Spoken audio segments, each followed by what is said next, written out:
अस्सलाम वालेकुम dear fellows.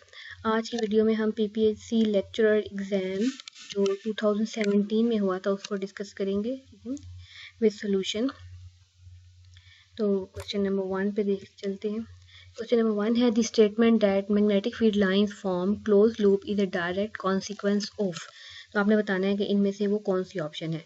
तो आपको ये पता है the surface integral of a close loop of B dot D equal to 0 और magnetic flux equal to 0 means the net magnetic flux through any closed surface is 0. closed surface होगी तो उसमें net magnetic flux जो है वो 0 होगा. It means there exists no isolated magnetic charge और it means कि जो आप कह सकते हैं कि जो मोनोपोल्स है वो एग्जिस्ट नहीं करेंगे. ठीक है, तो इसका जो ऑप्शन होगा option D Gauss's law for magnetism, और इसको आप डिफरेंशियल फॉर्म में लिखते हैं del dot B equal to 0. Question number 2, the magnetic moment per unit volume is, basically ये क्या होता है, मैग्नेटाइजेशन होता है उसको, ये वेक्टर क्वांटिटी है. ठीक है, और अगर हम मैग्नेटिक ससेप्टिबिलिटी को देखना चाहें तो वो होता है change in magnetization due to change in magnetic field. और पैरामैग्नेटिक सब्सटेंस में आपको ये पता होगा कि जो मैग्नेटाइजेशन है that is parallel to the applied magnetic field. तो इसका जो ऑप्शन आंसर है वो आंसर है A. Proton are made up of, अब आपने बताना है कि क्या वो दो डाउन और एक अप क्वार्क से है मिलके बना है, या दो अप एक डाउन क्वार्क, ठीक है, या 3 क्वार्क्स. तो उसके लिए हम यूँ देख लेते हैं कि जो आपके पास एक अप क्वार्क है उस पर जो चार्ज होता है वो 2/3 पॉजिटिव चार्ज होता है, और एक डाउन क्वार्क पे जो चार्ज होता है वो 1/3 नेगेटिव चार्ज होता है. ठीक है, तो प्रोटॉन पे जो टोटल चार्ज है वो उसकी यूनिट है 1, और न्यूट्रॉन पे जो टोटल चार्ज है उसकी यूनिट है 0. ठीक है, तो हम इनको ऐड कैसे करें, कैसा कॉम्बिनेशन हो कि ये आपके पास 1 आए और न्यूट्रॉन के लिए 0 हो. ठीक है, न्यूट्रॉन का बस मैं आपको ऐसे इसके साथ बता रही हूँ कि आपको ये भी आइडिया होना चाहिए. तो अगर हम दो आपको ऐड करें, ठीक है, तो इसका मतलब है कि 2 इंटू 2/3 होगा, और एक माइनस एक उसके साथ कॉम्बिनेशन में डाउन क्वार्क आ रहा है तो वो -1/3 हो, तो इसको जब सॉल्व करें तो 1 आता है. इसका मतलब है कि जो ऑप्शन बी है वो करेक्ट है, 2 अप एंड 1 डाउन. और ऑप्शन ए अगर न्यूट्रॉन होता तो उसके लिए ऑप्शन ए लिखते आप. Fourth, a laser beam can be sharply focused because it is highly directional. ठीक हो गया. फिफ्थ है the statement it is impossible to construct a heat engine which can convert heat directly to work completely. Means आपने इस जो heat reservoir से जो को हाइट में जो रेजरवायर से अचीव किया है या ऑब्टेन की है वो हीट जो है इंटायरली कन्वर्ट हो जाए वर्क डन में without liberating any heat to the cold reservoir, कि आप जो कोल्ड रेजरवायर है उसको कोई हीट ट्रांसफ़र नहीं कर रहे. तो ये जो स्टेटमेंट थी ये केल्विन एंड प्लैंक की स्टेटमेंट थी. 6 है the circular polarisation of electromagnetic waves occur at 45 degree, angle उसके लिए 45 होना चाहिए. The number of Bravais lattice is, अब ब्रेविस लेटिस जो है आपके जो लेटिसेस हैं तो वो उनकी जो है 7 फॉर्म्स हैं. ठीक है, triclinic, monoclinic, orthorhombic, tetragonal, cubic, trigonal, hexagonal. तो ट्राइक्लिनिक में आपके पास जो एंगल्स हैं, ठीक है, उनकी बेसिस पे जो इसमें जो रेसिप्रोकल एंगल्स है उसमें उनकी जो फॉर्म्स हैं, ट्राइक्लिनिक में 1 आ रही है, मोनोक्लिनिक में 2 है, ऑर्थोरोम्बिक में 4 है. इस तरह ये आप क्यूबिक में 3 देख लें, ट्राइगनल में 1 इस तरह ऐड करें सबको तो आपके पास जो टोटल आता है वो 4 आता है, 14 आता है, सॉरी. ऑप्शन सी.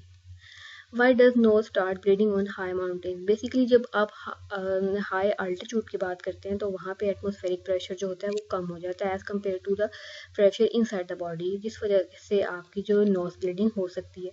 तो इसके लिए जो है ऑप्शन ए होगा कि pressure inside the body is greater than atmospheric pressure. 9 for a plane good conductor skin depth varies. अब बेसिकली जो स्किन डेप्थ है वो इक्वल होता है square root of rho over pi into F mu R into mu naught. Rho आपके पास है resistivity, F frequency को रिप्रेजेंट कर रहा है, और म्यू आर है यहाँ पे रिलेटिव परमिएबिलिटी, म्यू नॉट भी जो है जो परमिएबिलिटी है वो फ्री स्पेस को शो कर रही है. हो गया ये. अब यहाँ पे जो रेजिस्टिविटी है उसको रेसिप्रोकल अगर आप लें तो वो होता है 1/, कंडक्टिविटी। ठीक है, हम कंडक्टिविटी की रिस्पेक्ट से देखना चाह रहे हैं, तो इसलिए जो स्किन डेप्थ है वो आपके पास जो आएगी inversely as the square root of conductivity. अच्छा, यहाँ मैंने मेंशन कर दिया है कि जो फ्रिक्वेंसी है उसका ऑब्वियसली उसका जो यूनिट है वो आपके पास हर्ट्ज में आ रहा है, और जो आपके पास कंडक्टिविटी है उसका होगा मोहो पर मीटर। सिमिलरली जो म्यू है उसका यूनिट आपको पता होगा 4 × 10⁷ एच पर। ठीक है,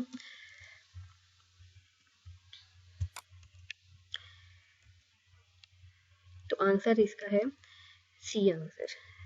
नेक्स्ट है the distance between two consecutive node. अच्छा, अब जब एक आप वेव की बात करें तो उसमें आपके पास ये है कि ये जो पॉइंट्स हैं जो मैंने रेड पॉइंट्स ये से हाईलाइट किए, ये आपके पास है नोड्स। तो ये दो कंसेक्टिव नोड के दरमियान में आपको बताया कि कितना डिस्टेंस आ रहा है λ/2 का। The fusion of A neutron and A proton gives, neutron plus proton basically जो है वो आपके पास ड्यूट्रॉन प्लस गैमा रेज आता है। ठीक है, और ड्यूट्रॉन आपके पास होता है ड्यूट्रियम न्यूक्लियस। जो ड्यूट्रियम का न्यूक्लियस होता है वो आपके पास ड्यूट्रॉन होता है। तो ऑप्शन ए आपके पास जो है ऑप्शन ए आंसर होगा। 12. The work done required to be done to stop a car of 1500 kg moving at the velocity of 60 km/h। अच्छा, अब ये है कि आपके पास जो बॉडी मूव करी तो एक मीन उसके पास काइनेटिक एनर्जी है। अब उसको आपने उसकी जो फाइनल काइनेटिक एनर्जी है वो ज़ीरो होगी क्योंकि आपने कार को स्टॉप करना है। तो जो वर्क डन है वो बेसिकली आपको पता है वो किसके इक्वल होता है, चेंज इन काइनेटिक एनर्जी, या आप इसको यूँ लिखते हैं kinetic energy, final kinetic energy minus initial kinetic energy. अब फाइनल काइनेटिक एनर्जी वो ज़ीरो है। ठीक हो गया, अब माइनस साइन मीन के work should be done on the system. ठीक है, ये जैसे इसका यही मतलब है। तो अच्छा, अब यहाँ पे कितना वर्क डन करना पड़ेगा equal to its kinetic energy. तो जैसे आपने वैल्यूज पुट की, वैल्यूज पुट करें, इसको किलो जॉल में कन्वर्ट करें तो आंसर जो उसका आता है वो 208 आता है। मीन्स ये जो है ऑप्शन बी इसका करेक्ट आंसर होगा। 13. Two mass capital M and small m are connected at two ends of an inextensible string. The string passes over smooth frictionless pulley. The expression for acceleration of the block of capital M given by m is very greater than small m। अच्छा, अब यहाँ पे एक आपके पास पुली है, ठीक है, और मैस कैपिटल M जो है वो ग्रेटर है मैस से। अब आपने जो कैपिटल M जो है जो उसका आपने एक्सेलरेशन बताना है कि वो कितना होगा। तो जो स्ट्रिंग है, अब आप ये देखो कि हम इन दोनों के मैसेज के लिए फ्री बॉडी डायग्राम जो है वो ड्रॉ करेंगे। अगर हम स्मॉल मैथ के लिए करें तो स्मॉल मैथ के लिए जो फ्री बॉडी डायग्राम है वो इसी तरह होगी। और जो कैपिटल है उसके लिए भी यही होगी, लेकिन जो आपके पास फोर्सेस की डायरेक्शन है वो फ़र्क होगी। तो हम उस डायरेक्शन को पॉजिटिव लेंगे, उस फोर्स को पॉजिटिव लेंगे जिस डायरेक्शन में बॉडी मूव कर रही है। तो जब आप स्मॉल के लिए करेंगे, स्मॉल मैथ के लिए करेंगे, तो आपको पता है कि एक्सेलरेशन अपवर्ड है। तो जो इक्वेशन बनेगी वो T minus M G equal to M है, जो नेट फोर्स के लिए आप ले रहे हैं। ठीक हो गया। तो फिर जब कैपिटल एम के लिए आप करना चाहेंगे तो अब बॉडी क्योंकि मैथ हाई है, उसकी वैल्यू हाई है, तो ये बॉडी जो है डाउनवर्ड मूव करेगी, एक्सेलरेशन जो है वो डाउनवर्ड है। तो जो आप वेट है उसको पॉजिटिव ले लें और टेंशन को नेगेटिव ले लें। ठीक हो गया। अब अब इक्वेशन 1 से आपने इक्वेशन 3 लिख दी कि टेंशन की वैल्यू आपके पास ये आ गई। अब ये टेंशन की वैल्यू आपने 2 में पुट की और फाइनली जो आपके पास कुछ सिंपल स्टेप्स उनको सॉल्व करें तो एक्सेलरेशन आपके पास ये वैल्यू आ जाती है। इट मीन्स जो आपके पास आंसर है वो है ऑप्शन सी। ठीक हो गया। हाँ, एक यहाँ पे एक और इंटरेस्टिंग जो है पॉइंट ये है कि आप इसको ये भी देख सकते हैं कि आप उसको डायमेंशन भी मैच कर सकते हैं। अगर तो सिर्फ डायमेंशन में फ़र्क आ रहा हो, आप देखो कि जो ऑप्शन है वो डायमेंशनली जो है वो इनकरेक्ट है। ठीक है, और ऑप्शन डी भी जो है वो डायमेंशनली इनकरेक्ट है, ये एक्सेलरेशन की डायमेंशन नहीं देनी ए और डी। तो ऑप्शन आपके पास दो ही बचती हैं, बी और सी। तो ये यहाँ से फिर आप जो है वो गैस जो है वो इंटेलिजेंट गेस जो आप यहाँ पे जो है वो लगा सकते हैं। 14. Which Maxwell equation describe that magnetic monopole does not exist? अच्छा, जो फर्स्ट इक्वेशन है del dot E equal to rho by epsilon, ये बेसिकली गॉसेस लॉ है, और del dot B equal to zero, basically इसका आंसर जो है वो del dot B equal to zero है, ठीक है। लास्ट वन आपको पता है कि ये फैराडेस लॉ, और अगर आप वैक्यूम में गॉसेस लॉ को देखना चाहें तो वो ऑप्शन वो इक्वेशन सी होगी। तो आंसर इस 14 का आंसर होगा B. 15. What is the magnitude of resultant of two forces 7 Newton and 5 Newton are acting at a point? अच्छा, अब यहाँ पे हमें मेंशन नहीं है कि वो पैरेलल एक्ट कर रही हैं, एंटी पैरेलल हैं, ये किस तरह है, ठीक है। तो अगर तो मेंशन है तो फिर ज़्यादा इजी हो जाएगा। तो रिजल्टेंट फाइंड करने का जो magnitude of resultant equal to square root of A square plus B square plus 2ab cos theta, ठीक है। अब यहाँ पे हम जैसे के और बी की वैल्यू पुट करें, अब आपने इस फार्मूले में पुट किया, ठीक हो गया। अब यहाँ पे मैंने अगर हम ये कह लें कि ये दोनों पैरेलल एक्ट कर रही हैं तो ये cos 0 1, तो उस केस के लिए आपके पास 12 न्यूटन आंसर आता है। अगर आप कहते हैं एंटी पैरेलल एक्ट कर रही हैं तो ये माइनस साइन आ जाएगा, cos 180 -1, तो उसके लिए 2n आंसर आता है, ठीक है। तो ऑप्शन यहाँ पे हमारे पास जो गिवन ऑप्शन है वो हम ए को सिलेक्ट करेंगे। नेक्स्ट है आपके पास packing fraction of FCC, face centre cubic जो है उसका आपने पैकिंग फ्रैक्शन फाइंड आउट करना है। पैकिंग फ्रैक्शन किसके इक्वल होता है? Volume of atom in unit cell divided by volume of unit cell. तो यूनिट सेल का जो वॉल्यूम है वो तो हमें पता है, वो तो ए क्यूब के इक्वल होगा, ठीक है। अब एक एटम का वॉल्यूम यूनिट सेल के अंदर कितना होगा? तो यूनिट सेल का जो, अगर आप इन टर्म्स ऑफ रेडियस उसको लें तो जो आपके पास यूनिट सेल है, अगर आप उसको स्फीयर कंसिडर कर लें, ठीक है, या एक आप यूँ कह लें कि आपने कहना है कि volume of atom in unit cell, तो बेसिकली जो एटम है आप उसको स्फेरिकल शेप का कंसिडर कर लें, ठीक है, क्योंकि यूनिट सेल का तो वॉल्यूम ए क्यूब है। तो जो एटम है वो अगर वो स्फेरिकल शेप का है तो आपको पास जो उसका वॉल्यूम होता है 4/3 pi R square, 4/3 pi R cube, R है रेडियस ऑफ द एटम।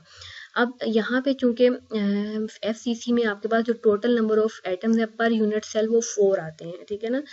तो उसको आप इसको 4 से मल्टीप्लाई करेंगे और ए क्यूब से आपने डिवाइड कर दिया, ठीक हो गया। अब हमने ए क्यूब की ए की जो वैल्यू है इन टर्म्स ऑफ आर जो है वो फाइंड आउट करनी है।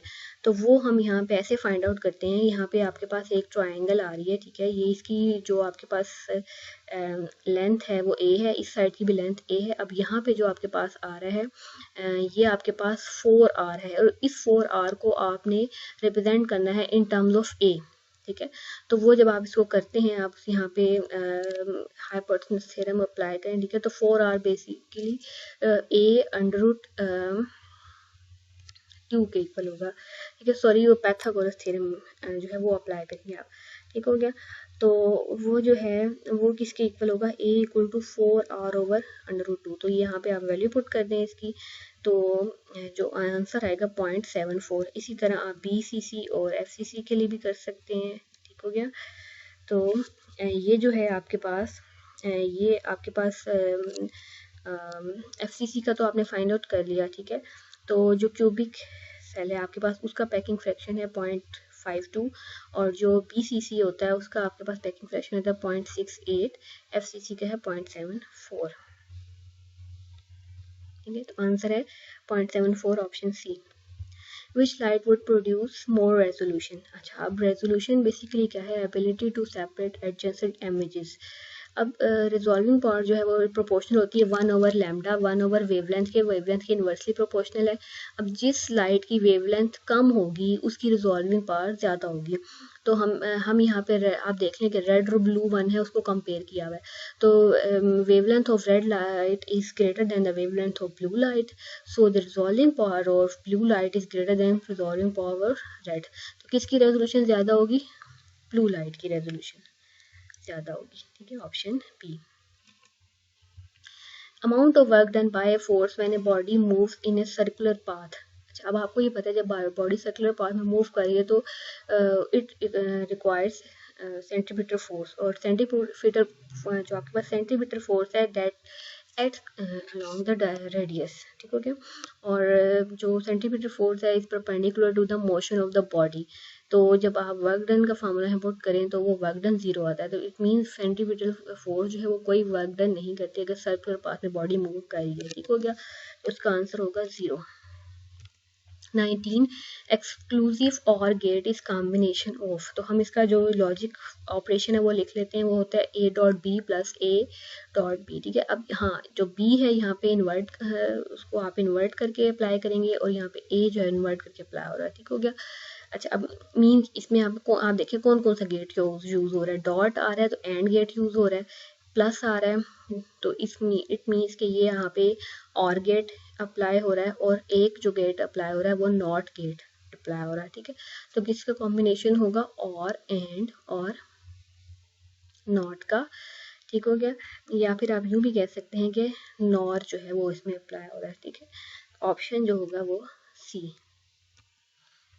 State that condition when magnitude of force on a current carrying conductor placed in a magnetic field is maximum। अच्छा, अब करंट कैरिंग कंडक्टर में आपका जो फोर्स है वो आती है उसके जो formula I into L cross P. L है length of the conductor, current और जो भी उस कंडक्टर में से पास हो रहा है, तो एल क्रॉस पी अगर जो लेंथ ऑफ द कंडक्टर है वो मैग्नेटिक फील्ड के परपेंडिकुलर हो तो मैक्सिमम करंट जो है वो फ्लो होगा, जो मैक्सिमम फोर्स उस बॉडी पे लगेगी या उस करंट कैरिंग रॉड पे मैक्सिमम फोर्स जो है वो मैग्नेटिक फोर्स अप्लाई होगी। तो यहाँ पे जो हमारे पास जो आंसर होगा वो होगा when current is in conductor is direction perpendicular to the magnetic field. ठीक है, तो option C. The quanta of latest vibration in solid is phonon. Option D. The rate of radioactive population depends on the decay constant। अब हमने बताना है कि क्या वो एक्सपोनेंशियली है, इन्वर्सली, डायरेक्टली, लिनियरली। तो बेसिकली वो एक्सपोनेंशियली जो है वो इसमें एक्ट कर रहा होता है। वो हम इस तरह देखते हैं कि आपको पता है कि rate of change of population with time is proportional to the initial value of the number of items. ठीक है, जब आप इस प्रोपोर्शनैलिटी साइन को रिमूव कर दो यहाँ पे डिके कांस्टेंट आ जाता है। माइनस साइन क्यों अप्लाई किया, क्योंकि वैल्यू जो है वो अब कम हो रही है, पहले से कम हो रही है। तो इस तरह आपने इसको इस जो आपके पास डिफरेंशियल इक्वेशन आ रही है उसको आप सॉल्व करें, लिमिटिंग इक्वेशन जो लिमिटिंग वैल्यू जो आप वो पुट करें। ठीक है, इनिशियल वैल्यू पुट करें तो फाइनल आपके पास जो वैल्यू आती है वो इस फॉर्म में आती है। तो जो आप ये देखें कि ये एक्सपोनेंशियली जो है वो रिलेट कर रही है। ठीक है, तो ऑप्शन जो होगा इसका आंसर होगा D. 23 the armature current in the DC motor is maximum one motor has just start moving। Option A.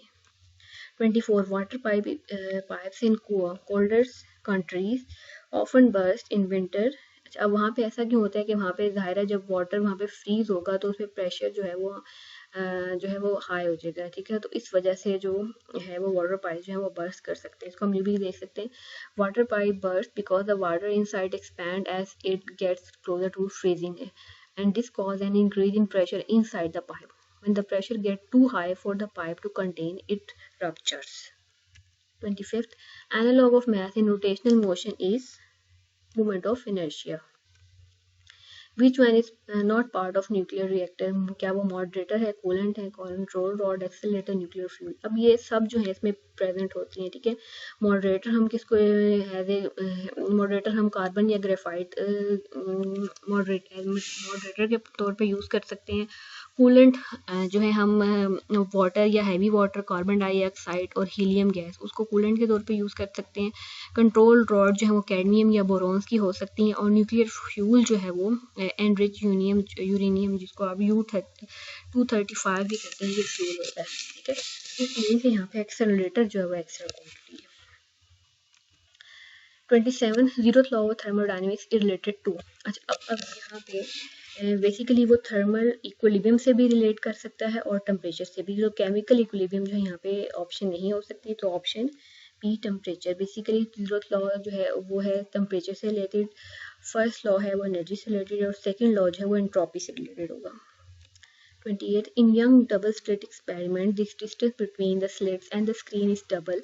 The separation between the slit is reduced to half as a result the fringe width। अच्छा, अभी जो उसका formula fringe width का वो होता है lambda L over D. L क्या है, distance between slit and screen, और डी क्या है, सेपरेशन बिटवीन द स्लिट्स। तो यहाँ पे जो आपके पास आपने जो एल है उसको आपने डबल किया और उसके बाद जो डी है उसको हाफ किया, ठीक है। तो इसको सॉल्व करें तो यहाँ पे 4 जो है वो अप्लाई हो रहा है। तो इसका जो आंसर होगा 28 का जो आंसर है option B. 29 a car travel from A to B with a speed of 60 km per hour and return to A at 90 km per hour. What is the average speed and the average velocity? तो अब यहाँ पे ऐसे है कि आपसे ये पूछा जाए कि एवरेज स्पीड आपने फाइंड आउट करनी है। और अच्छा, अब अगर हम एवरेज वेलोसिटी की सिर्फ बात करें तो वो होता है rate of change of displacement per unit time. तो डिस्प्लेसमेंट क्योंकि बॉडी उसी पॉइंट पे दोबारा रिटर्न हुई है तो डिस्प्लेसमेंट ज़ीरो होगा और एवरेज वेलोसिटी ज़ीरो होगी, लेकिन एवरेज स्पीड यहाँ पे ज़ीरो नहीं है, ठीक है। तो टोटल डिस्टेंस जो बॉडी ने कवर किया है वो 2x आप उसको कंसिडर करेंगे। तो time for moving A to B equal to x/60, ठीक हो गया। तो time for moving B to A equal to x/90, इसको आप ऐसे सॉल्व करें स्पीड फाइंड आउट करने के लिए। For reaching distance to x equal to total distance divided by total time taken, उसको आप, ठीक है। तो ये होगा, इसको आप सॉल्व कर, ठीक है। तो ये जब इसको LCM लें तो जो इसका आंसर आएगा आपके पास वो आएगा आपके पास 72 किलोमीटर पर आवर, ठीक है। इसकी मैंने ऑप्शंस मेंशन नहीं की, जैसे आपको ये पता होना चाहिए कि इसको सॉल्व कैसे करना है। और डिस्प्ले एवरेज स्पीड जो होगी वो 0 होगी, ठीक है। 30 है moderator is use in nuclear reactor for slowing the neutrons, ठीक हो गया। अब यहाँ इसके साथ एक एक्स्ट्रा इन्फॉर्मेशन भी देख लें। Which of the following is use as a moderator in nuclear reactor. Moderator के तौर पे जो है वो क्या यूज़ हो सकता है इनमें, तो वो बेसिकली कैडमियम जो है वो एज ए मॉडरेटर यूज़ हो सकता है। हैवी वाटर जो है वो एज ए कूलेंट यूज़ होता है, ठीक है। और यूरेनियम यहाँ पे फ्यूल है। 31 the magnitude of the electric field produced by a point charge with a charge of magnitude q at a point and a distance r away from the point charge is given by, तो ठीक है। तो फिर वो आप इस तरह लिखते हैं कि electric field equal to coulomb force per unit charge, coulomb force को एक चार्ज से डिवाइड कर दे तो ये वैल्यू आ रही है, ठीक है। तो ऑप्शन ए इसका होगा answer. 32 red light can not be disperse by glass prism because, अच्छा अब क्यों डिस्पर्स नहीं हो सकती, क्योंकि इसकी जो रेड लाइट की जो वेवलेंथ है वो बहुत हाई है, ठीक है। और डिस्पर्जन बेसिकली मीन्स कि आपने separation of light into different colour, separation of light in to different wavelength, तो जिसकी वेवलेंथ ज़्यादा होगी उसमें डिस्पर्जन भी कम होगी, ठीक है। बेसिकली जो डिस्पर्जन है वो वाइट लाइट का फिनोमिना है और सिंगल कलर है तो उसकी डिस्पर्जन पॉसिबल ही नहीं है। तो बेसिकली हम यूँ भी कह सकते हैं कि जो रेड लाइट है उसकी वो सबसे कम डिस्पर्स होता है, क्यों, क्योंकि उसकी वेवलेंथ हाई है। 33 hydraulic jack works on which principle from below, basically वो पास्कल लॉ होता है उस पर वो जो है वो उसकी एप्लीकेशन है। तो यहाँ पे होगा option A the pressure in close container is the same at all points, ये है मैंने यहाँ पे मेंशन भी कर दिया पास्कल लॉ की स्टेटमेंट। नेक्स्ट है 34 the electric field of a charge spherical shell is 0। अच्छा, अब वो जो चार्ज स्फेरिकल शेल है उसकी इलेक्ट्रिक फील्ड 0 कहाँ पे होगी, क्या outside the shell, inside the shell, on the shell, nowhere. तो बेसिकली वो इनसाइड द शेल है, वहाँ पे जो है वो चार्ज जो है इलेक्ट्रिक फील्ड है वो 0 होती है, ठीक है। हम वहाँ पे गॉस लॉ अप्लाई करते हैं तो बेसिकली जो आपके पास स्फेरिकल शेल है उसके अंदर चार्ज जो है वो एग्जिस्ट नहीं करता, जो सारा का सारा चार्ज है उसकी सरफेस पे एग्जिस्ट करता है। तो इस वजह से आपके पास electric field inside the spherical shell जो है वो 0 होगा। 34 द इलेक्ट्रिक फील्ड का आंसर हो गया B. If two parallel wires carry current in opposite direction, तो ऑपोजिट डायरेक्शन में होगा तो बेसिकली वो वायर जो है वो रिपेल करेंगे। हमने पहले भी डिस्कस किया था कि आप यहाँ पे राइट हैंड रूल अप्लाई करें, ठीक है। तो आप फोर्सेस की डायरेक्शन यहाँ से आप फाइंड आउट कर सकते हैं और फिर वो देखेंगे फोर्सेस की डायरेक्शन जो है ऑपोजिट आ रही है। 36. If two waves having amplitude 2a and a are and the same frequency and velocity propagate in the same direction in same phase, the resulting amplitude will be.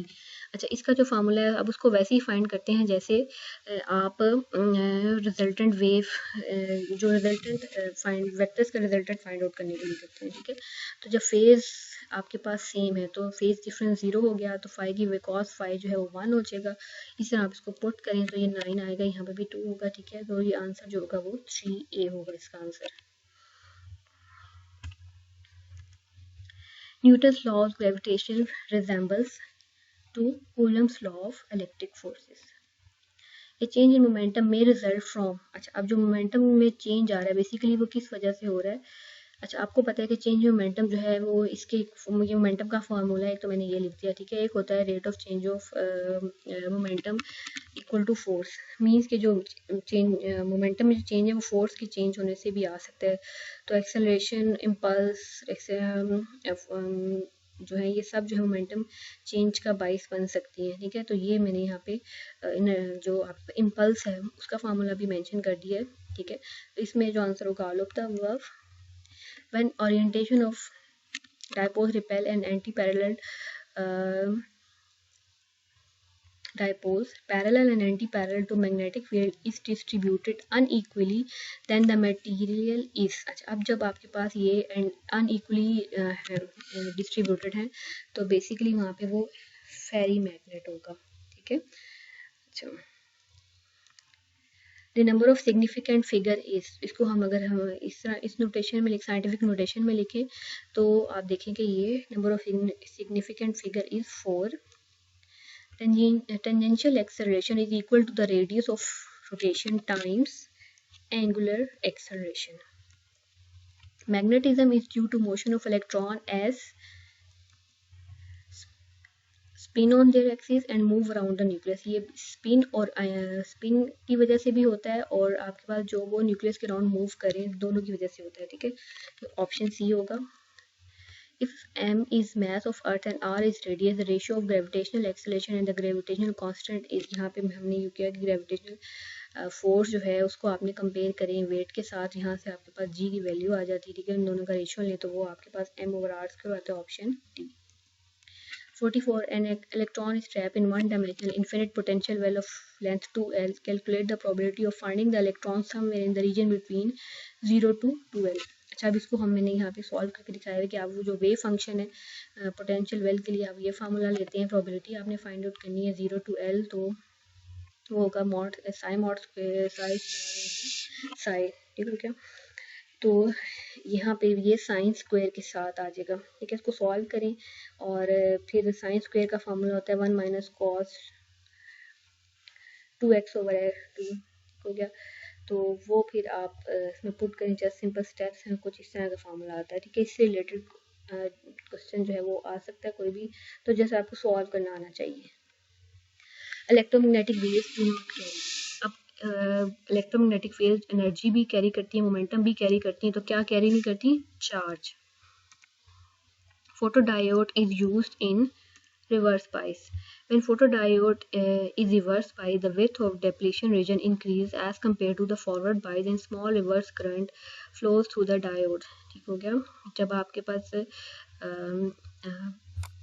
जब reverse bias में आपके पास depletion region increase हो जाएगा तो reverse current भी flow करेगा वहाँ पे। When the light is incident on the junction current electron hole pairs are generated in the depletion region and these charge carriers can easily cross the barrier. अब पहले आपके पास रिवर्स करंट स्मॉल था लेकिन light जब incident होगी तो फिर reverse current जो है वो इंक्रीज होगा, बेसिकली वहाँ पे इलेक्ट्रॉन होल पेयर क्रिएट हो जाते हैं।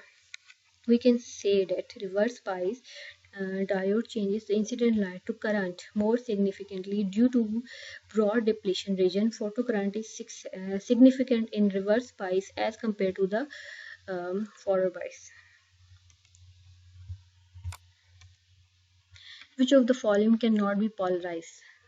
बेसिकली जो लॉन्गिट्यूडनल वेव्स हैं वो पोलराइज नहीं आप कर सकते, ठीक है। अल्ट्रासोनिक वेव्स जो है बेसिकली जो साउंड वेव्स हैं जिनकी जो फ्रिक्वेंसी है वो 10,000 हर्ट्ज से ग्रेटर हो वो अल्ट्रासोनिक वेव्स होती हैं, ठीक है। तो यहाँ पे डी ऑप्शन होगी।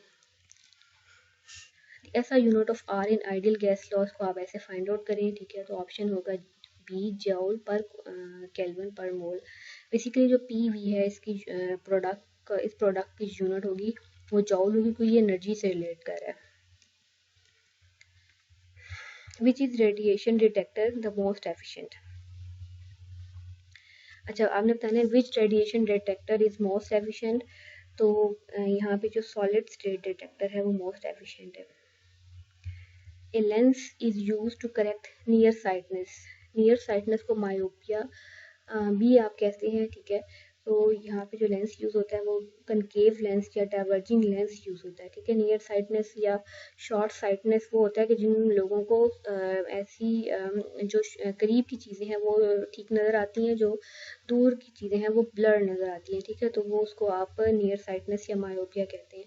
इसी तरह जो फॉर साइटनेस है उसको आप हाइपरमेट्रोपिया कहते हैं, ठीक है। और उसके लिए हम कन्वेक्स लेंस यूज करते हैं। The time constant for charging और discharging of capacitor is equal to option A RC।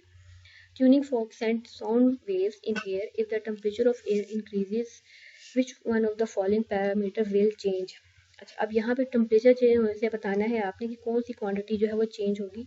तो बेसिकली वेवलेंथ जो है वो इसके साथ चेंज होती है, ठीक है। तो एम्पलीट्यूड जो है वो इंडिपेंडेंट होगी टेम्परेचर के, तो वेवलेंथ यहाँ पे चेंज होगी। फ्रीक्वेंसी जो है वो भी यहाँ पे चेंज नहीं होगी।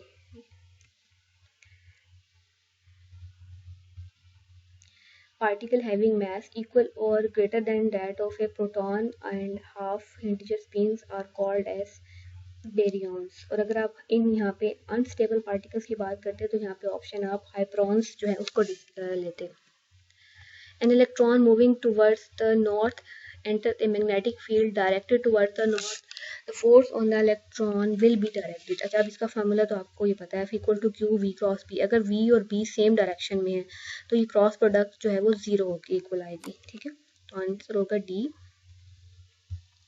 1 sugar will be more at 1 kg sugar. अच्छा, अब वेट जो है वो जो बॉडी का वेट है वो पोल्स पे ज़्यादा होता है, क्योंकि वहाँ पे वैल्यू ऑफ जी जो है वो ग्रेटर है, ठीक है। तो इसलिए जो आंसर होगा वो ऑप्शन ए होगा। Pitch is related to frequency.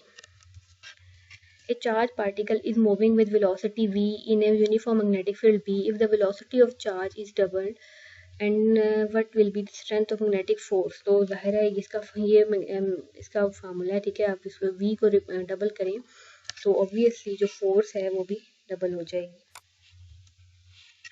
A charged particle is moving with velocity v in a uniform magnetic field B if the velocity of charge, ठीक हो गया। ये तो मैं इसको पढ़ी थी, ठीक है। ये टू ही आंसर होगा। The process of converting alternating current into direct current is known as rectification। Max von Leeuwen 1912 discovered that crystalline substance acts as three-dimensional diffraction grating for X-ray। अच्छा, ये क्वेश्चन इस तरह का question था कि आपने बताना था कि जो मैक्स बॉर्न है तो 1912 में क्या डिस्कवर किया था क्रिस्टलाइन के लिए।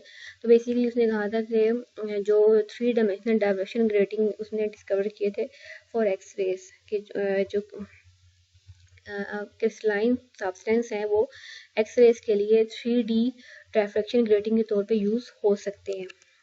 59 हो गया। अब हम 60 पे चलते हैं। The electric flux will be negative. अच्छा, जब इलेक्ट्रिक फ्लक्स नेगेटिव कब होगा? जब वो किसी भी क्लोज सरफेस के इनवर्ड होगा। इनवर्ड होने का या आप यूँ कह सकते हैं कि जो एंगल थीटा है वो ग्रेटर देन 90 हो, ठीक है। तो अगर आउटवर्ड होगा तो वो पॉजिटिव होगा। उस केस में एंगल जो है वो इलेक्ट्रिक फील्ड और एरिया के दरमियान में जो एंगल है वो लेस देन 90 होगा, तो वो आउटवर्ड होगा और वो तब फ्लक्स जो है आप पॉजिटिव कंसिडर करेंगे। This principle quantum number of an atom is related to N जो है वो बेसिकली एनर्जी के साथ रिलेट करता है, energy of orbital. Which of the following is not an electromagnetic wave. तो जो आपके पास radio wave, X rays, gamma rays, ये सब इलेक्ट्रोमैग्नेटिक हैं। कैथोड रेज मीन जो स्ट्रीम ऑफ इलेक्ट्रॉन्स हैं वो आपके पास इलेक्ट्रोमैग्नेटिक नहीं है। Why do the people prefer to wear white cloth during summer?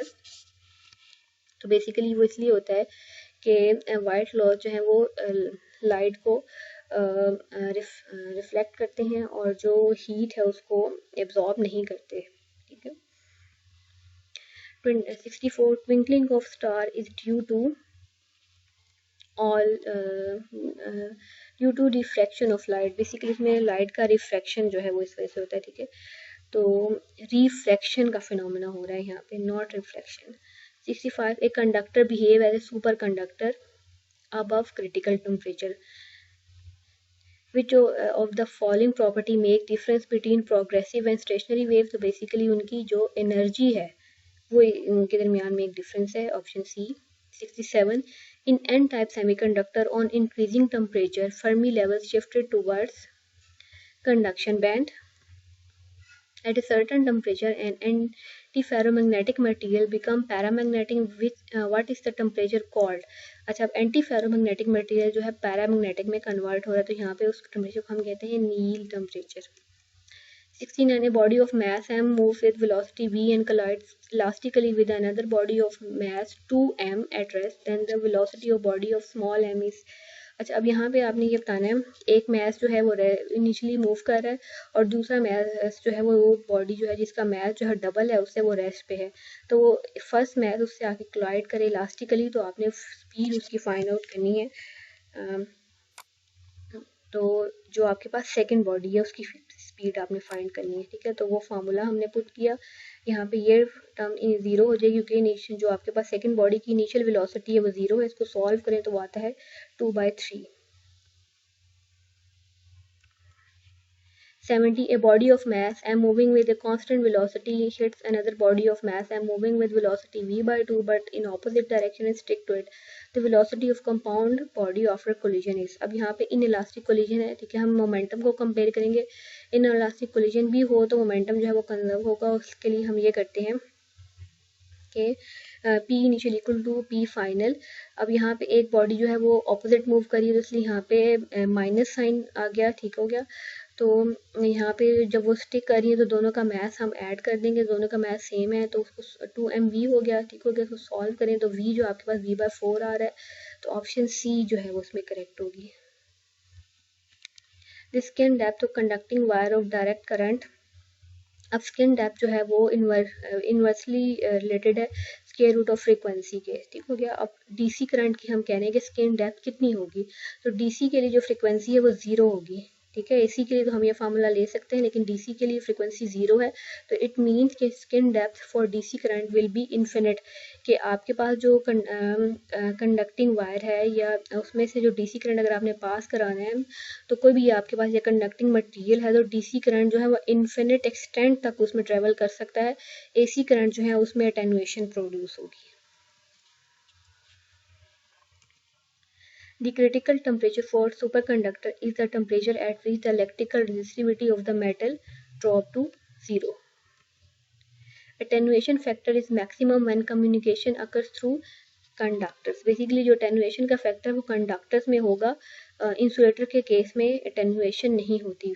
जो वेव्स पास कर रहे हैं हम वहाँ पे उसमें attenuation मीन्स उनका एम्पलीट्यूड जो है वो डिक्रीज नहीं कर रहा।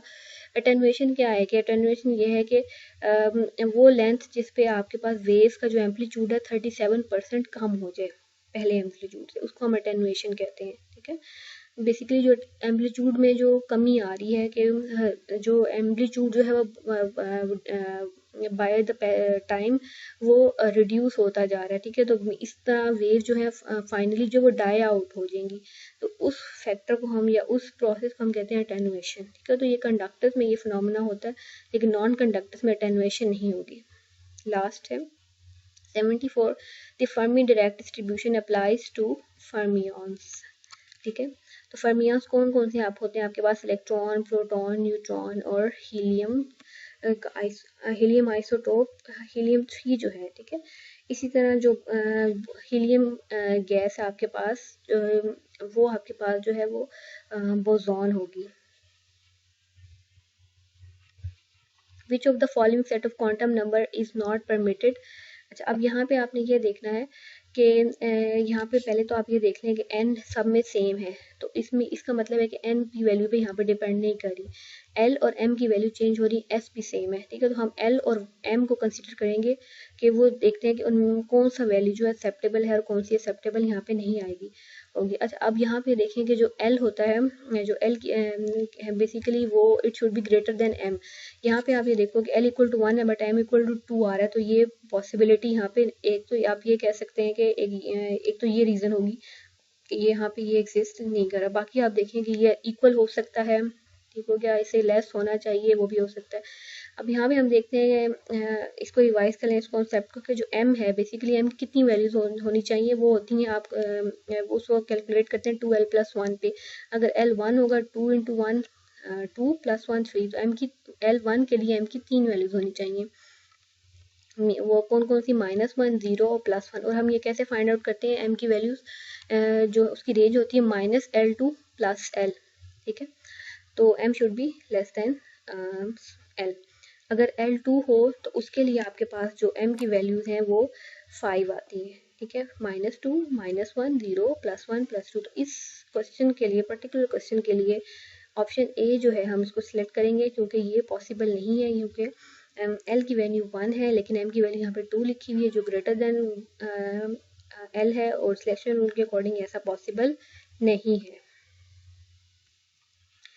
ठीक हो गया। तो ये कुछ क्वेश्चन है जो मैंने 2017 के पेपर से लिए थे, और उसकी ऑप्शंस जो हैं फिर मैंने कुछ सर्च की थी, कुछ खुद से लिखी थी, और फिर उसके बाद हमने सोल्यूशन को डिस्कस किया।